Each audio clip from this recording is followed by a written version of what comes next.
The economy, the global economy and the US economy would be slowing drastically anyway because of the sanctions and the economic war with Russia and, energy shortages, etc. That would be happening anyway. The Fed has got a quadruple tightening exercise going on. So they just tapered, so that's one. They just raised rates, that's two. They previewed the fact that they might actually reduce the balance sheet, that's quantitative tightening or QT, that's three.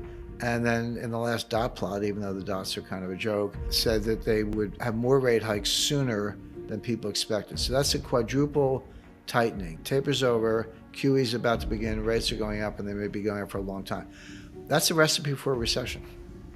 There are two kinds of inflation. And one is what they call cost push inflation. The other one is demand pull inflation.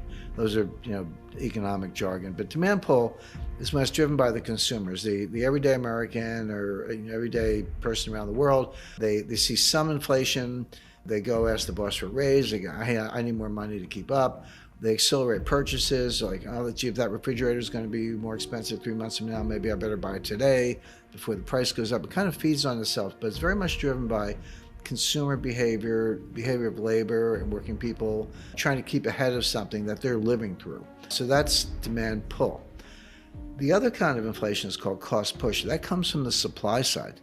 That basically is, an oil embargo or a war in Ukraine or economic sanctions or supply chain disruption. There could be a lot of causes or multiple causes, but basically it's not that the consumer has so much changed his or her perspective, but they can't get stuff, or the suppliers are raising the prices because, hey, our input prices are higher, so we have to raise the prices to consumers. Now, you can have both. One can feed, it can start as sort of cost push, meaning it starts with supply chain disruption, comes from the supply side, but then the consumers say, hey, no mas, enough, I want to raise, and so it can feed on itself.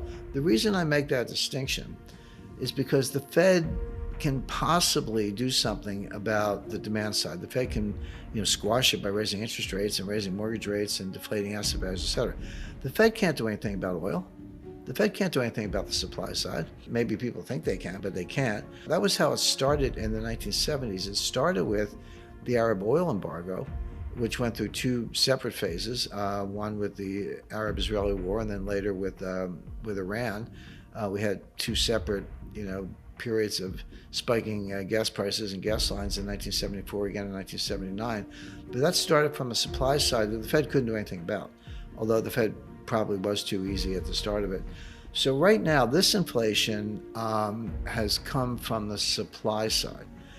Now, how will it play out on the demand side? That's the question. The Fed has exploded the money supply, so there's no question about that. M0 has gone up by 400%. The Fed's trying to rein it in a little bit, but the demand side isn't really there yet. Velocity's not going up. People are noticing. I mean, they notice, and it has a huge political impact, but it's coming from the supply side. And I have spent a lot of time studying the supply chain, so I could see that. Then the war in Ukraine and the sanctions were like putting a turbocharger. So how does that reverse? How does that turn into disinflation and finally deflation? The answer is there's a feedback loop. When gas prices are going up, we all know that they've practically doubled, more than doubled. But people need to drive. There's some discretion, but you got to get to work. You got to visit the relatives. You're out there driving, so you don't have much choice about it. You just have to pay it. But that reduces your discretionary income. It means you're not going to buy something else. You're not going to go out to dinner. You're not going to buy a present. You're not going to buy a new TV set. There's some other thing that you're not going to buy because you had to spend more at the pump. And that would not be true if real wages are going up, but real wages are not going up. So at monthly, we get the employment report, and it's been showing that wages went up, let's say 5% on a year-over-year basis. And that's about what they've been going up. Everyone say, look, wages are going up. No, because that's 5% nominal. But we just said we have 7.5% inflation. So when you subtract the inflation from the nominal, real wages are negative. They're going down. So price at the pump is going up.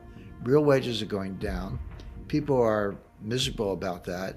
But the way people adjust in the real world is they stop spending on something else. So that can slow the economy. We're seeing it already. Atlanta Fed GDP numbers have been quite low. I'm not forecasting a recession, but it wouldn't surprise me. We're seeing yield curve inversion, not just in the Treasury yield curve, but look in the Eurodollar futures yield curve in the reds, actually, which are not that far out.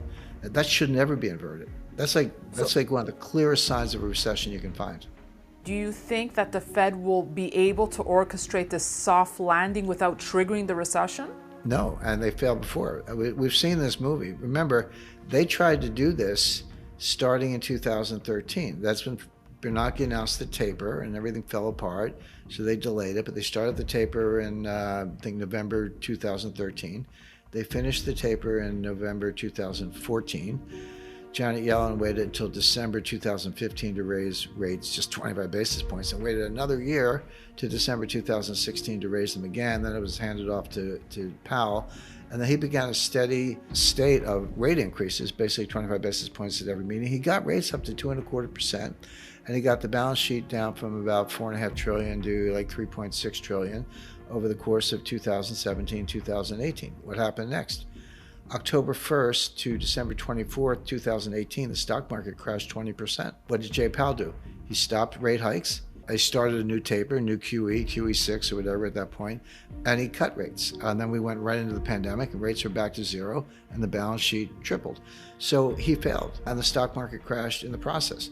So now we're doing it again. Can the Fed normalize interest rates, which I would call about 2.5%, and normalize the balance sheet, which I would call around $3 trillion, without causing a recession or a stock market crash or both? The answer is no. We'll probably get the recession and the crash before the Fed gets the wake-up call, but no, they can't do it.